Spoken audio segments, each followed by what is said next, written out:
हमारे लिए क्या करता है। वो हमें धर्मी बनाता है, हमें पवित्र बनाता है, हमें माफ करता है, परमेश्वर के साथ मिलाता है।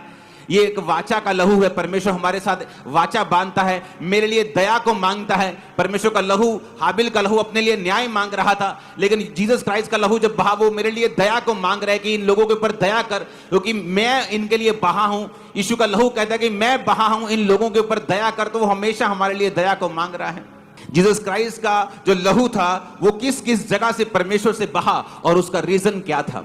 लूका 22 उसकी 32 से 34, मत्ती 26 की 28 आयत, यूहन्ना 19 उसकी 34 और यशाया 50 उसकी 6 आयत।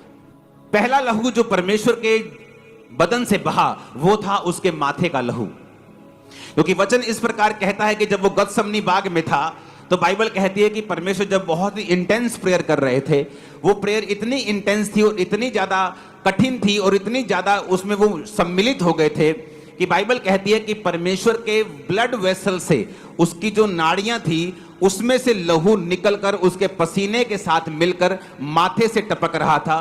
वो पहला लहू था जो परमेश्वर ने बहाया था। माथे से जो लहू बहा उसका मतलब क्या है? उसका मतलब यह है कि इंसान जो था, आदम जो था, अपनी इच्छा को, अपनी विल को परमेश्वर के सामने समर्पित नहीं कर पाया, इसलिए उसने शैतान के सामने घुटने टेक दिए थे और उसकी पत्नी ने वो फल खाया जो वर्जित था और उसके बाद अपने पति को खाने के लिए भी बोला। और जब शैतान ने इंसान को गिरा दिया और उसने अपनी इच्छा को परमेश्वर के सामने नहीं बल्कि शैतान के सामने समर्पित कर दिया, इसलिए जब उस माथे से परमेश्वर का ब्लड निकला तो वो इसलिए था कि जब इस ब्लड के ऊपर विश्वास किया जाएगा तो इंसान अपनी इच्छा को परमेश्वर को सौंप देगा और परमेश्वर के सामने समर्पित हो जाएगा और शैतान का उसके ऊपर से सारा अधिकार मिट जाएगा।